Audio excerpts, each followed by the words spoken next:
Olwaleero olugero lw'abajjajjaffe lutuukiridde olugamba nti ensozi ze zitasisinkana naye abantu basisinkana. Luno lutuukidde ku mbiranye ebaddewo wakati wa mukwataddamula wa Buganda Charles Peter Mayiga n'omuvandimwe Frank Gashumba bwe baludde nga tebali makambugu anti bukya lubanga lwa Mmindi. Gashumba aludde ng'ayogerera Katikkiro ebisongovu omuli n'ebigambo ebivvoola. Olwaleero abukeerezza nkokola n'azambalira ku mugongo nga nswa n'akiika embuga anti akiika embuga amanya ensonga. Bw'atyo n'agasimbagana ne Kamalabyonna gw'asanze mu kkakkalabizo lye.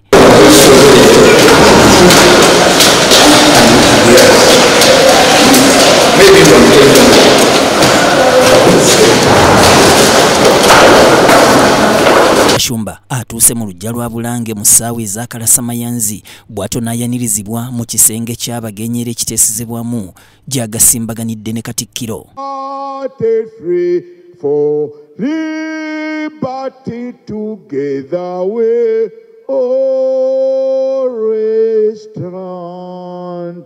Ababiri bano bonna basajja ba Kabaka bava mu ssaza ery'e Buddu anti ne Gashumba munnabuddu ow'Evviira Maria era nga bw'atyo atandise na kusiima Buganda olw'engeri gye balezeemu ng'Abanyarwanda abajja kuno nga babundabunda.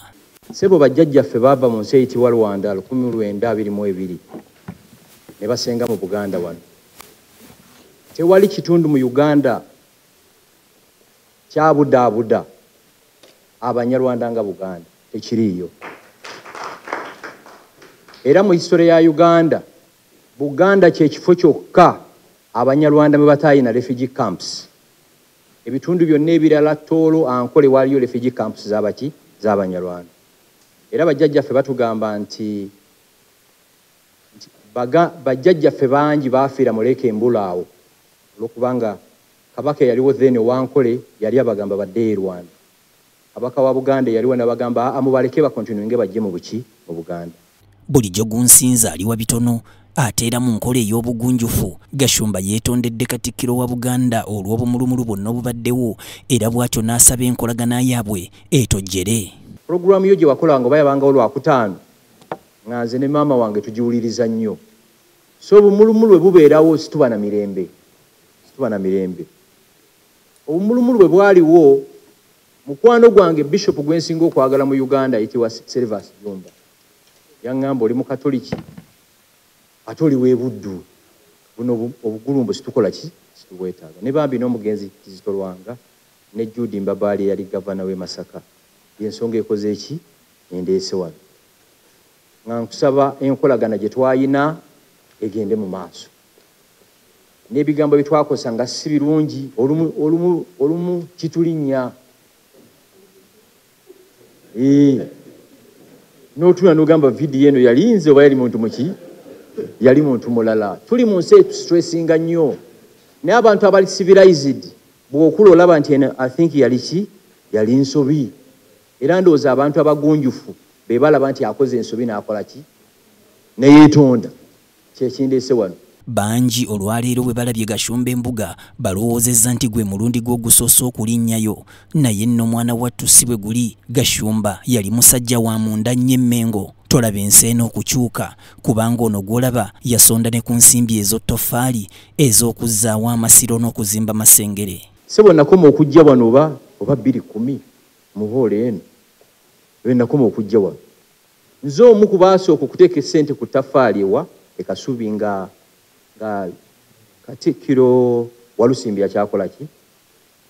Lwakwasa afuddeyo okukebera documents naye nga tuziina. Kyekindeese wano. Sebo tukwebaza okulwanira Ssaabasajja Kabaka. By'oyitamu tubiraba ne bakubanja Kabaka. Abakubanja Kabaka tebamuyinaako Luganda.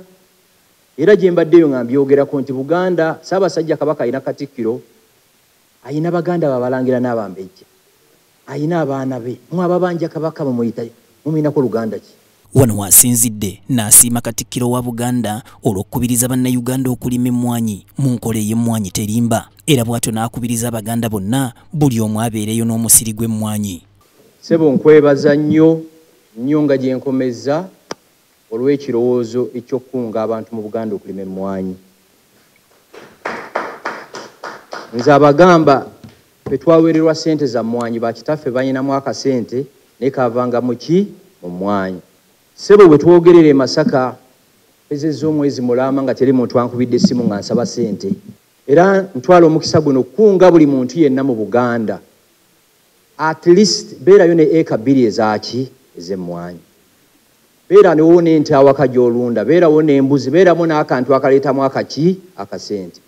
Abooluganda bita bwe bikoonagana tebyatika, so nga ate n'amagezi muliro bwe gukuggwako ogunone wa munno. Ate ng'era tolina kwerabira nti ffenna tuli baana ba Adamu ne Kaawa, abaana ba Kintu ne Nambi, abaana b'endeemu eya Nakalama. Ffenna ng'eyatutonda ali omu era nga twatondebwa mu kifaananyi kya Katonda. Kale bwe tukwata obubazzi ne tukwata obukumbi n'obujambi okwetematema, Omukama tuba tumunyiiza. Kabuye Israel yakusakidde emboozi eno ku Rabbit TV Community Report.